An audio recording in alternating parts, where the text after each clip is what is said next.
자녀입니다. 우리 삶 속에 나타나는 모든 열매가 하나님의 은혜로 말미암았다는 그런 믿음의 고백을 우리가 담아서 하나님 앞에 감사하는 그런 절기입니다. 성경에 보면은요, 감사하는 단어가 참 많이 나옵니다. 178군이 나와요. 하나님은 감사를 명령하셨어요. 그만큼 감사가 중요하기 때문에 그렇습니다. 우리는 생각합니다. 감사라고 하는 것은 감사할 만한 상황이 생기면 하고 그렇지 못할 때도 있다, 이렇게 생각을 해요. 그러나 하나님은 말씀하십니다. 너희는 범사에 감사하라. 무조건 감사하라는 거예요. 하울링도 잘하고 그러시네요. 범사에 감사하라 그랬어요. 이는 그리스도 예수 안에서 너희를 향하신 하나님의 뜻이다 그랬어요. 범사가 뭡니까? 무조건 감사하고 그러는 거예요. 그게 하나님의 뜻이라는 겁니다. 어떤 상황에서도 또 그 누구라도 감사해야 된다는 거예요. 다시 말해서 감사는요, 선택이 아니고 의무사항입니다. 하나님의 명령이기 때문에 의무사항이에요. 그러므로 감사할 조건이 생기면 그때 감사하겠다는 생각은 옳은 생각이 아닙니다. 하나님은 바로 지금 그 자리에서 그 상황에서 감사하기를 원하세요. 우리가 해로운 욕심이 많고 또 눈이 영적으로 가려져서 그렇지 감사의 조건을 따져보면 얼마든지 감사할 수 있습니다. 1812년 한 번역가가 산책을 나간 다음에 강아지가 촛불을 건드려가지고 화재가 났습니다. 이 불로 8년 동안 번역한 작업들이 다 물거품이 됐어요. 성경 번역하는 것도 있고 또 여러 가지 문법책, 언어사전 이런 것들이 많이 있었는데 이게 다 불타버렸어요. 우리 같으면 그냥 강아지에게 크게 화를 내겠죠. 그런데 이 사람은 그 강아지를 안고 하나님 앞에 이렇게 기도했다고 해요. 하나님 감사합니다. 제가 그동안 번역했던 게 부족해서 이게 하나님이 다시 하라고 그렇게 하셨군요. 다시 하겠습니다. 그래가지고 이 번역을 새롭게 처음부터 다시 시작했다는 거예요.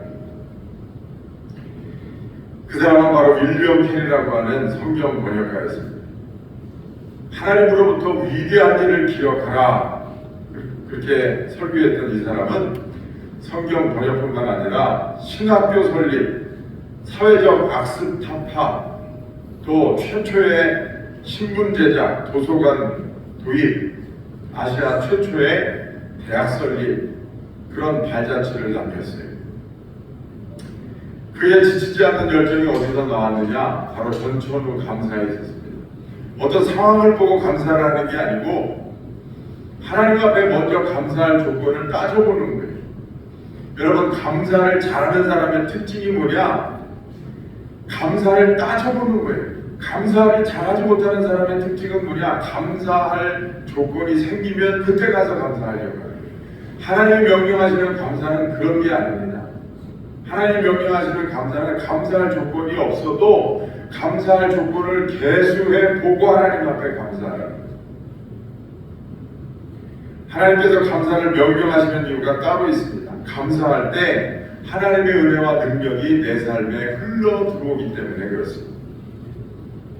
여러분, 하나님은 어떤 사람한테 은혜와 능력을 베푸실까요? 하나님은 어떤 사람에게 복을 주실까요?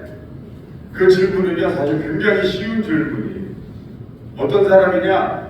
믿음 있는 사람입니다. 믿음 있는 사람이에요. 히브리서 11장 6절, 믿음이 없이는 하나님을 기쁘시게 할 수 없나니 누구든지 하나님 앞에 나아가는 자는 그가 살아계신 것과 그가 그를 찾는 자들에게 복 주시는 이심을 믿어야 할지니라 그랬어요. 하나님은 당신을 찾는 믿음을 가진 사람을 복 주시는 거예요. 그러나 여러분, 믿음이 있다고 해서 다 복을 받는 게 아닙니다. 왜 그럴까요? 자기는 믿음이 있다고 하는데 그 믿음이 죽어있는 믿음이 있어요. 그래서 야고보서 2장 26절에 보면 영혼 없는 몸이 죽은 것 같이 행함이 없는 믿음은 죽은 것이다 그랬어요. 여러분, 그 믿음이, 그 사람이 가진 믿음이 살아있는 믿음인지 죽어있는 믿음인지 어떻게 알 수 있습니까? 감사를 보면 압니다. 헌금하라는 얘기인가요? 아닙니다. 헌금도 감사의 일부지만 우리가 삶 속에 감사가 삶 속에 나타나야 돼요. 우리의 입술로, 우리의 감정으로, 우리의 찬양으로, 우리의 사랑으로 우리 삶 속에 감사가 나타나야 돼요. 그래야 그 믿음이 살아있는 믿음이에요. 더 잡아보세요. 여러분, 믿음이라고 하는 것은 보이지 않습니다. 그렇죠? 보이지 않는 관념이. 그런데 이 감사라고 하는 유형으로 믿음이 실체화될 때 살아있는 믿음이 증명되는 것이고, 그럴 때 하나님의 능력은 우리 삶 속에 흘러 들어오는 거예요. 여러분, 잘 기억하십시오. 하나님은 믿음 있는 사람에게 복을 주시는 거예요. 하나님은 믿음 있는 사람을 기뻐하시는 거예요.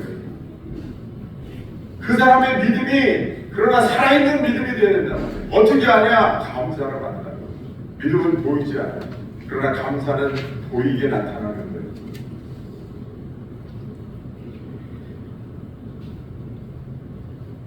믿음이 있기에 감사할 수 있는 거고, 감사가 있기에 그 믿음이 살아있는 믿음이에요. 뒤집어서 얘기하면 감사가 없다면 그 믿음은 죽은 믿음이에요. 믿음은 바라는 것들의 실상이요 보이지 않는 것들의 증거라고 했습니다. 당신이 가지고 있는 그 믿음이 살아있는 진짜 믿음이라면 뭔가 눈에 나타나게 돼 있어요. 내가 가지고 있는 믿음이 살아있는 믿음이라면 뭔가 나타난다니까요, 삶 속에.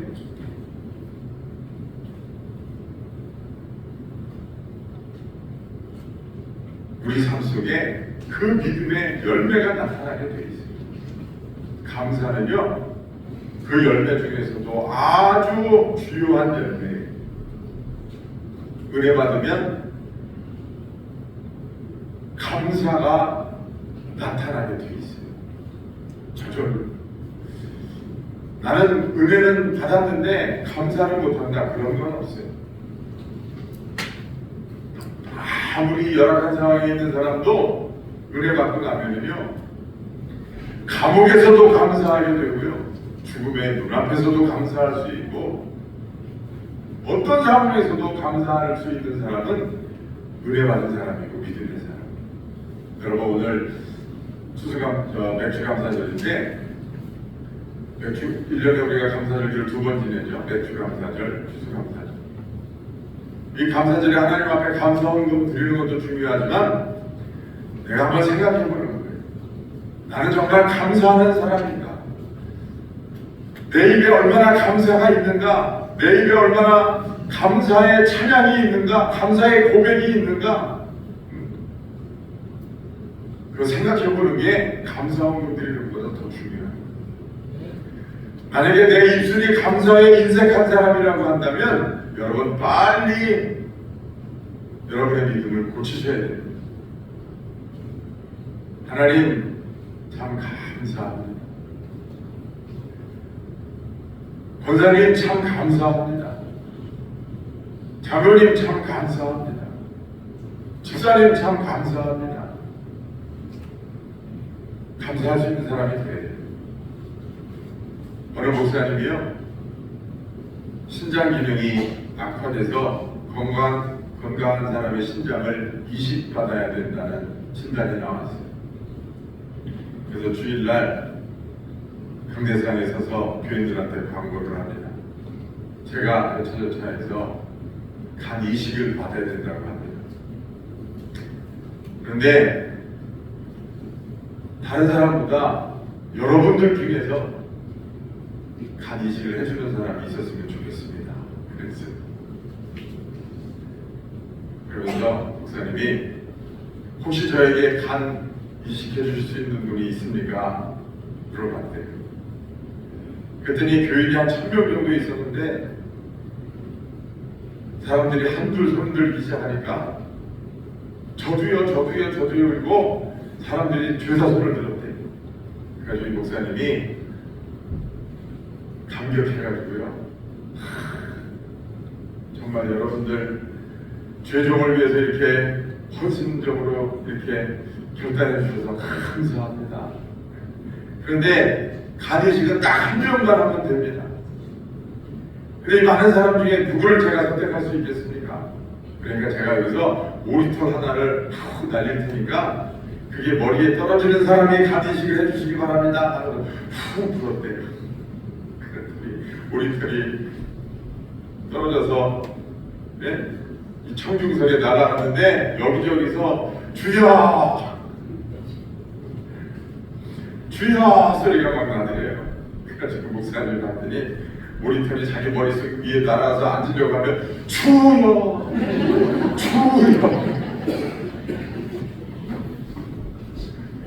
그래가지고 결국은 오리털이 땅바닥에 내려앉았다는 이야기가 있어요. 뭘 얘기하는 겁니까? 믿음은요, 행함이 없는 믿음은 죽은 믿음이라고 했습니다.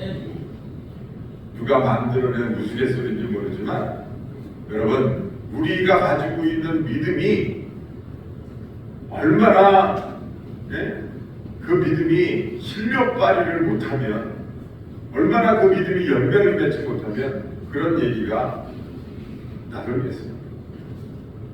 믿음은 여러분, 행함이 있는 믿음이라야 그 믿음이 살아있는 믿음이에요. 살아있는 믿음이라야 그 믿음이 여러분 활동을 하는 거고요. 그 믿음이 활동을 해야 열매를 맺습니다. 우리는 다 믿음이 있다고 합니다. 그러나 감사라고 하는 행동으로 그것이 구체화될 때 그 믿음이 복받는 믿음이 됩니다. 10명의 나병 환자들이 예수님을 찾아왔습니다. 선생님이 우리를 불쌍히 여기소서. 그랬더니 예수님께서 그들의 나병을 고치시고 너희들이 가서 나병을 고치셨는데 그 나병 환자들은 모르죠. 그래서 예수님이 너희들 가서 너희 몸을 제사장에 가서 보여라 그랬어요. 옛날에 나병 환자들은 고침을 받으면 제사장에 가서 확인을 받고 다시 사람들 속에 섞여 살게 돼 있었어요. 그래서 제사장에 가서 너희들 몸을 보여라. 그 말씀은 뭐예요? 너희들 병이 가다가 나을 거다, 그런 말씀. 그 10명의 문둥병자들이 제사장에게로 갑니다. 가다가 보니까 병이 나았어요. 진짜 병이 나았어요. 다 놀랬겠죠? 9명은 가던 길을 갔어요. 야, 병이 났다 좋아하면서. 그런데 한 명은 가던 길을 돌아와서 예수님께 감사했어요. 그랬더니 예수님이 뭐라고 말씀을 하셨느냐? 병을 고침받은 사람은 10명이 아니냐? 나머지 9명은 어디 갔느냐? 그렇게 물어보셨어요. 그에게 이르실 때 가라, 네 믿음이 너를 구원하였느니라. 여러분, 감사는요 겸손의 증거예요. 믿음의 증거이기도 하고 감사는 겸손의 증거이기도 합니다. 겸손은 복받는 앞자리가 돼요. 교만은 망하는 지름길이에요. 감사하는 사람은 겸손한 사람이에요. 그래서 그 믿음을 따라서, 그 겸손을 따라서 하나님의 은혜와 능력이 내 삶에 나타나는 겁니다. 저는 오늘 여러분들에게 복받는 비결을 말씀드리고 있습니다. 하나님은 우리에게 복받는 비결을 다 이미 알려주셨어요. 하나님 복 주세요, 복 주세요. 우리가 기도 많이 하는데 복받는 비결을 알면 사실은 그런 기도 할 필요도 없어요. 그대로 행하면 됩니다. 여러분, 감사할 때 내 자신이 그런 생각이 드는 거예요. 감사를 계속 하다 보면 내가 의외로 좋은 것들을 많이 가지고 있구나, 내가 의외로 받은 은혜가 많구나, 그런 생각을 한다고요. 그런 생각을 하면서 내가 잘나서가 아니라 하나님이 은혜를 베푸셨구나, 내가 아닌 누군가 나를 도와준다는 사실을 깨닫게 돼요. 그러면서 하나님의 존재를 인식하게 되고, 그러면서 하나님과 가까워지게 돼요. 그러면서 그 믿음이 더 커집니다. 더 커진 믿음으로 더 큰 감사를 하게 돼요. 그러면서 더 큰 은혜와 복을 받습니다. 은혜와 복을 받고 보면 하나님이 살아계시구나라는 사실을 더 체험하게 돼요. 이게 영적인 선순환이에요. 축복의 선순환이에요. 근데 여러분, 감사를 잊어보세요. 하나님이 아무리 좋은 것을 주셨는데도 감사할 줄 모르면요, 다 자기가 잘나서 그런 줄 알아요. 어떻게 됩니까? 교만하게 돼요. 하나님의 존재를 잊어버립니다. 그러면 자연스럽게 하나님과 멀어지게 돼요. 하나님과 멀어지니까 여러분, 하나님은 또 그걸 두고 못 보시잖아요. 하나님은 다시 그 사람을 가깝게 이끄시기 위해서 뭘 주세요? 고난과 환난을 주세요. 깨닫고 돌아오라는 거예요. 그런데 그 고난과 환난 속에서도 하나님의 부르심인 줄 알면 감사할 수 있는 거예요. 그런데 그걸 모르니까 거기서 불평하고 원망하는 거예요. 불평하고 원망하니까 고난은 더 커집니다.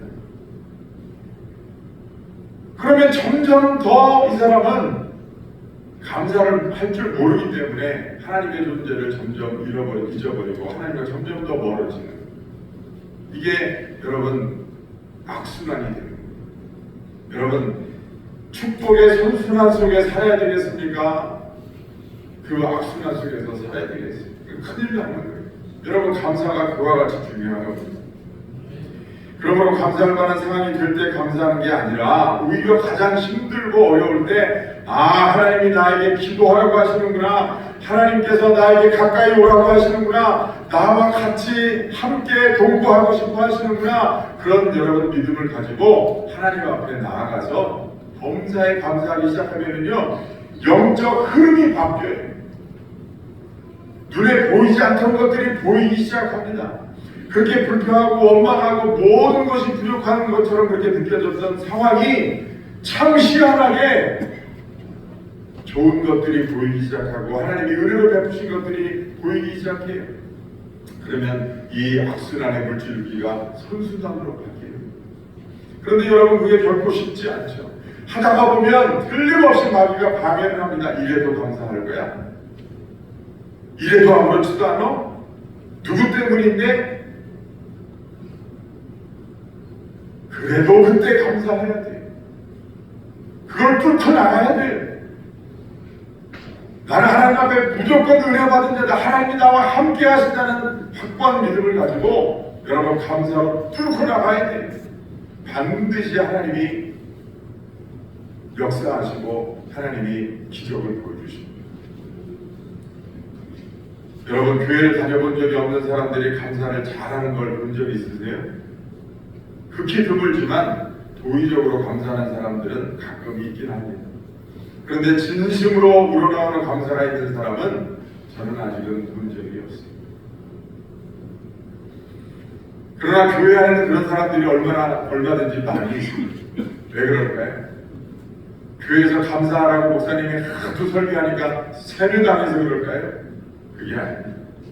감사도 영적인 활동이, 영이 죽어있으면 여러분 감사할 수가 없어요. 그러나 우리 영이 깨어서 우리 영이 활동하기 시작하면 나타나는 특징들이 있는데 그것이 기쁨이요, 소망이요, 감사입니다. 그리고 사랑이에요. 감사할 수 있다고 하는 것은 영의 활동이 활발하다는 거예요. 저도 은혜 받은 경험에 비추어보면 은혜 받고 나니까 두 가지가 나타나더라고요. 첫째는 죄의 문제가 해결되고 보니까 내 영혼이 하늘을 날듯이 홀가분하고 깊었어요. 그리고 저절로 감사가 나오더라고요. 전에는 이것도 불만 저것도 불만 다 세상이 온통 다 불만 덩어리였는데 은혜를 받고 보니까요, 세상은 온데간데 없고 정말 부족한 줄만 보이고 세상이 그렇게 아름답고 복된 세상으로 바뀌는 걸 경험을 했어요. 그리고 또 한 가지는요, 하나님의 사랑이 마음에 부어져서 그 사랑으로 세상을 보니까 다 감사하더라고요. 어떤 의무감으로 감사하는 것도 아니고 교회에 다니니까 일부러 감사하는 척하는 것도 아니에요. 하나님이 은혜를 보시고 내 안에 머무시고 우리가 하나님과 동행하면 감사는요 너무나 자연스러운 일이에요. 여러분, 감사하는 심령이 행복하겠습니까? 원망하고 불평하는 심령이 스트레스 풀고 좋으니까 행복하겠습니까? 감사하는 심령이 행복한 심령이고 만족하는 심령이에요. 감사한 일이 결코 쉽지만은 않습니다. 감사의 사람이 되려면 믿음으로 굳건해져야 됩니다.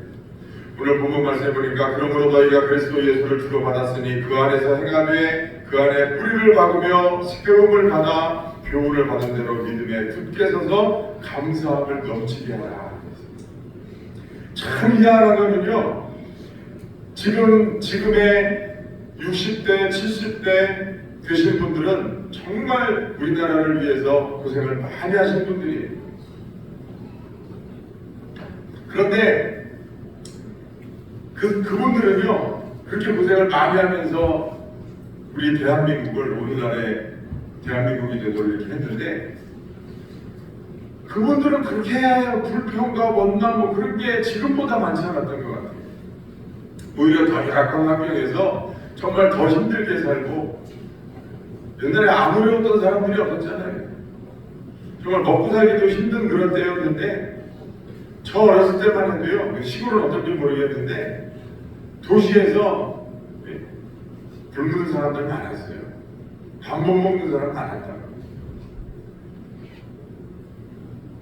그래도요 무슨 그렇게 지금 물론 불평불만하는 사람도 있었죠. 근데 지금보다는 더한 것 같아요. 요즘 젊은 사람들은요 참 많은 거를 사실 누리고 사는데, 그럼에도 불구하고 세상에 대한 불평불만이 너무 많은 것 같아요. 여러분, 우리가 감사가 넘치는 사람이 되려면 믿음 위에 굳건히 서야 돼요. 그런데 예수님 안에 뿌리를 깊이 뿌리를 내리는 사람이 되라고 오늘 본문은 말씀하고 있습니다. 너희가 그리스도 예수를 주로 받았으니 그 안에서 행하되 그 안에 예수 안에 뿌리를 내리며 세움을 받아 교훈을 받은 대로 믿음에 굳게 서서 감사를 넘치게 하라. 감사가 넘치려면 우리의 뿌리가 예수 그리스도라고 하는 터전 속에, 예수 그리스도라고 하는 그 굳건한 터전 밑에 뿌리를 내려야 감사가 넘치게 될 수 있다. 여러분, 뿌리는 두 가지 작용을 하죠. 하나는 지지작용을 하고 하나는 영양분을 흡수하는 흡수작용을 합니다. 여러분, 땅 밑에 깊이 뿌리를 내리면 나무가 절대 쓰러지지 않습니다. 뉴스에서 나무가 뿌리채 뽑혔다 뭐 이런 거 보시죠? 그런 거는 대개 가로수들이 길 닦으면서 옆에다가 나무 심어놓은 거는요 뿌리를 깊이 내리지를 못해요. 또 나무 심은 지가 얼마 안 된 것들이기 때문에 바람 불고 태풍이 불면 그런 나무들은 다 여러분 뿌리채 드러납니다. 그런데 여러분, 산속에서 오랫동안 뿌리를 내린 나무는요 절대 뽑히지 않아요. 아무리 바람이 세게 불어도 뽑히지 않습니다. 산세타가 나서 산이 무너지면 몰라도 그런 나무가 뽑히지는 않아요. 우리가 예수 안에 뿌리를 깊이 내리면 어떤 환난과 풍파가 와도 여러분 우리가 절대 뿌리 뽑히지 않아요. 그리고 또 한 가지는 영양분을 흡수한다는 거예요. 여러분, 나무가 좋은 게 오니까 다른 생물처럼 일부러 먹잇감을 찾으러 다니지 않아도 된다는 거예요. 좋은 땅에 뿌리만 내리고 있으면 여러분 땅이 알아서 영양분을 공급해 줍니다. 우리가 예수 그리스도를 구주로 믿고 날마다 기도와 말씀으로 그 안에 거하기만 하면 우리 삶에 필요한 모든 자양분을 예수님께서 우리에게 공급해 주십니다. 그렇게 될 때 우리가 믿음이 풍성한 사람이 되는 줄로 믿습니다. 감사가 풍성한 사람이 되는 거예요. 감사해야지. 목사님이 저렇게 이야기하시는데 감사해야지. 그런다고 해서 감사가 되는 게 아니라는 거예요. 예수 안에 뿌리를 깊이 내리고 주님과 동고동락할 때 그때 감사할 수 있는 거고, 그 감사가 살아있는 믿음이고 그 믿음을 통해서 하나님의 은혜와 능력이 내 삶에 흘러 들어오는 거예요. 어제 태풍이 불고 비바람이 많이 몰아쳤습니다. 우리가 감사가 넘치는 사람이 되려면 예수 안에 뿌리를 깊이 내려야 돼요. 누에는 자신의 입에서 나온 실로 집을 짓고 산다고 합니다. 사람도 마찬가지입니다. 자기 입에서 나오는 말로 자신의 삶을 경영합니다. 사람들은 너무 쉽게 불평하고 원망합니다. 낙심의 말을 합니다. 불신의 말을 합니다.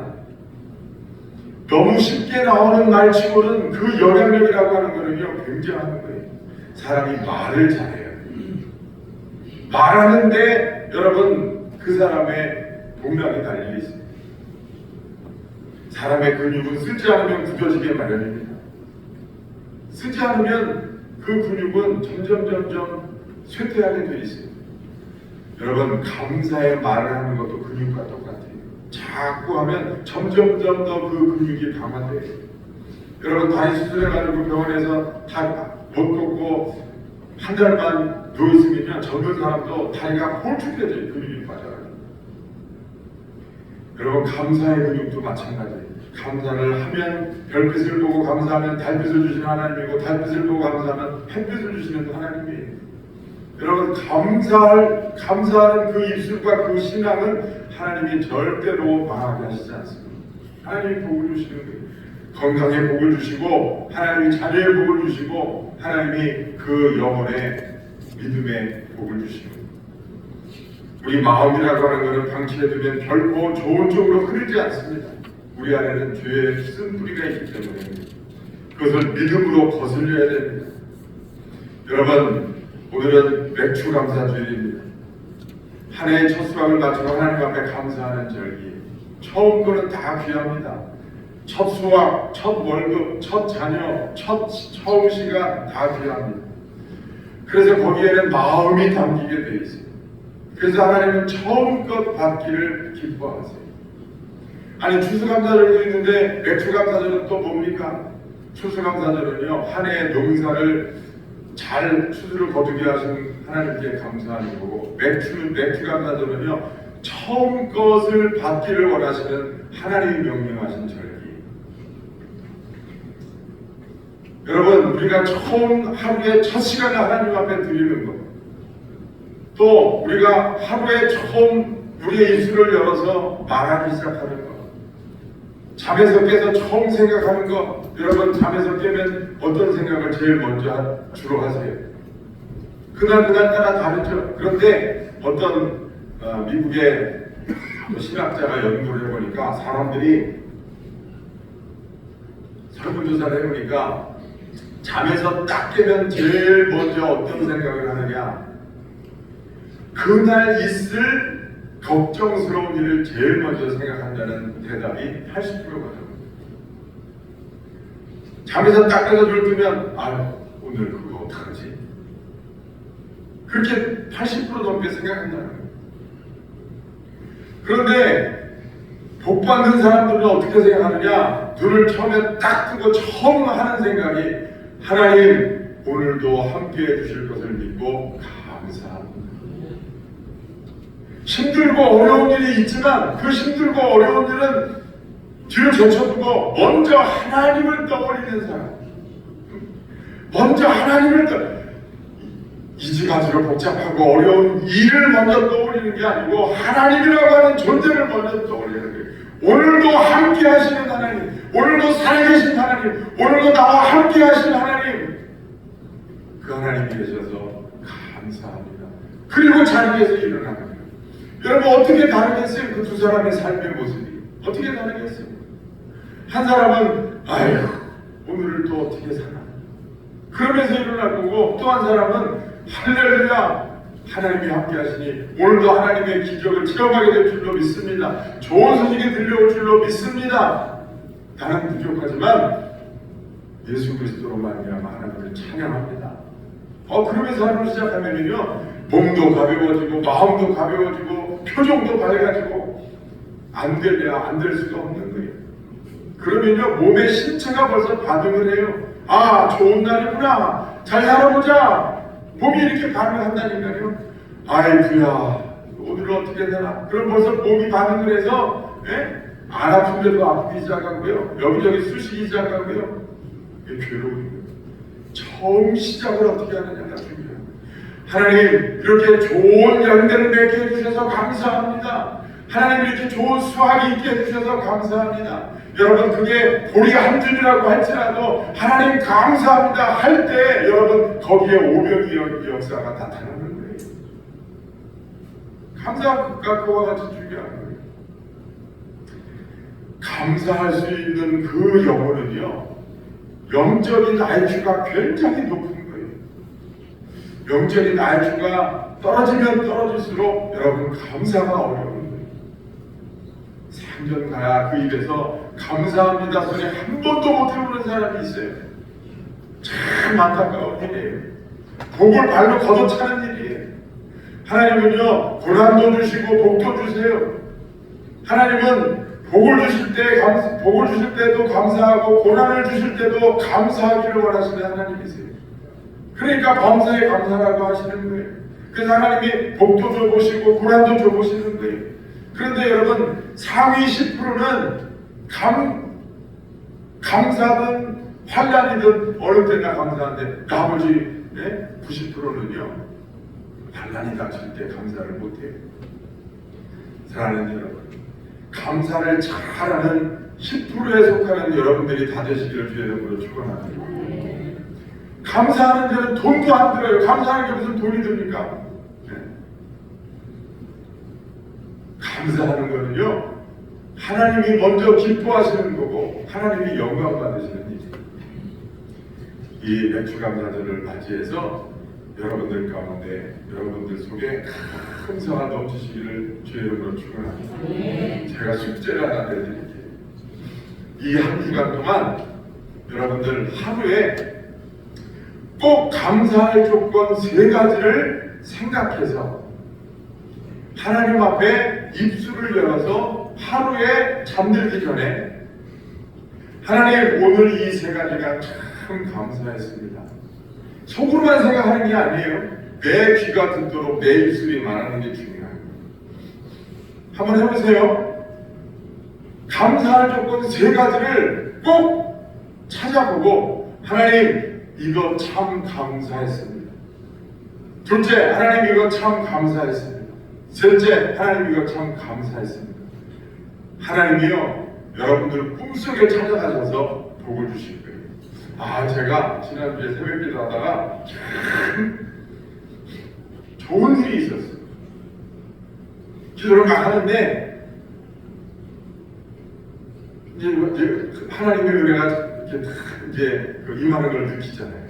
그래서 막 기도를 하는데 이렇게 마음의 이미지 속에 이게 뭐라고 해야 되나 그만한 공 같은 건데 이렇게 꼭 박처럼 쫙 쪼개지는 박이에요.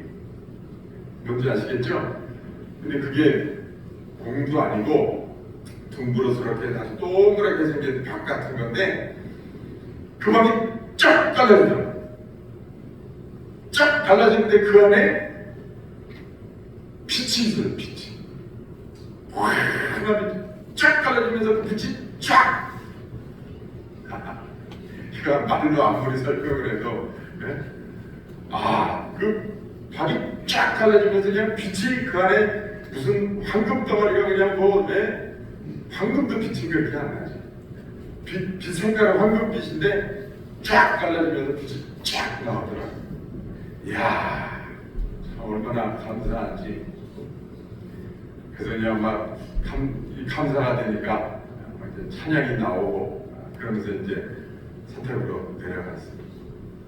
여러분 우리가 하나님 앞에 감사하려고 따져보면 감사한 게 사실은 굉장히 많습니다. 몰라서 그렇지 감사한 게 굉장히 많아요.